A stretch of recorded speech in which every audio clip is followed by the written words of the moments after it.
Friends, వి model వి మోడల్ని verification and validation model అని కూడా పిలుస్తారు.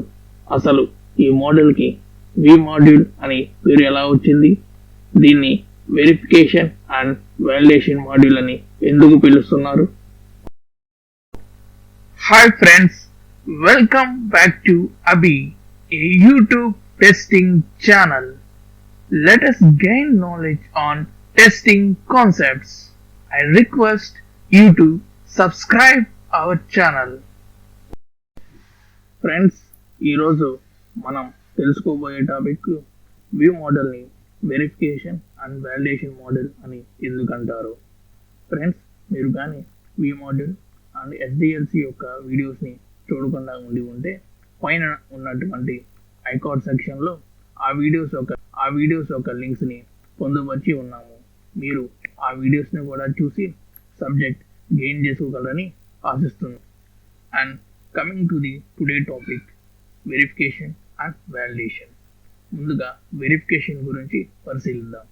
Verification is the process of checking documents, design, code and program in order to check if the software has been built according to the requirements or not.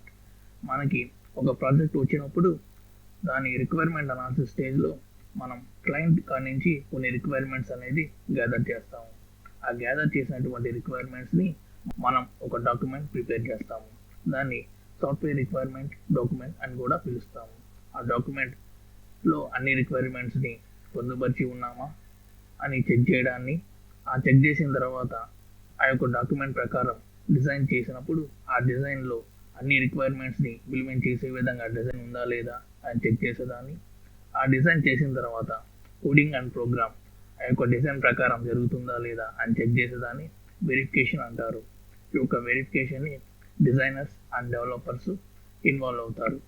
మనకి V మాడ్యూల్లో ఈ verification phase కింద requirement analysis, system design, architectural design, module design, coding phase అనేది వస్తుంది. Friends, verification and validation మాడ్యూల్లో validation గురించి పరిశీలిద్దాం. Validation is a dynamic mechanism of testing and validating if the software product actually meets the exact needs of the customer or not. ఈ యొక్క validation ప్రాసెస్లో మనం సాఫ్ట్వేర్ని టెస్ట్ చేసి అది క్లయింట్ రిక్వైర్మెంట్స్కి అనుగుణంగా ఉందో లేదో పరిశీలిస్తాము. యూనిట్ టెస్టింగ్లో ఆ యొక్క మాడ్యూల్ నిర్ణయించేటువంటి ఫంక్షనాలిటీస్ని ఎగ్జిక్యూట్ చేస్తుందో లేదో పరిశీలిస్తాం. ఇంటిగ్రేషన్ టెస్టింగ్లో డిఫరెంట్ మాడ్యూల్స్ని ఒక మాడ్యూల్తో ఇంకో మాడ్యూల్ ఇంటిగ్రేట్ అవుతూ పనిచేస్తుందో లేదో పరిశీలిస్తాము. సిస్టమ్ టెస్టింగ్లో ఎంటైర్ సిస్టమ్ని క్లయింట్ ఇచ్చినటువంటి రిక్వైర్మెంట్స్ని అమలుపరుస్తుందో లేదో టెస్ట్ చేస్తాం. అదేవిధంగా యాక్సెప్టెన్స్ టెస్టింగ్లో క్లయింట్ ఎన్వైర్న్మెంట్లో, రియల్ టైమ్ ఎన్వైర్న్మెంట్లో ఎలా పనిచేస్తుందో పరిశీలిస్తాం. దీన్ని వాలిడేషన్ అంటారు. వాలిడేషన్ని టెస్టర్స్ టీమ్ చేస్తారు. మనకి వి మాడ్యూల్లో unit testing, integration testing, system testing, acceptance testing అనే ఒక ఫేజ్లు వాలిడేషన్ మాడ్యూల్లో అవైలబిలిటీలో ఉన్నాయి. Friends, please click on like and subscribe button to get notification from us, and also please share this YouTube links to your friends who are willing to gain knowledge on testing concepts. Friends, మన ఛానల్ని support చేస్తున్నందుకు చేయబోతున్నందుకు కృతజ్ఞతలు.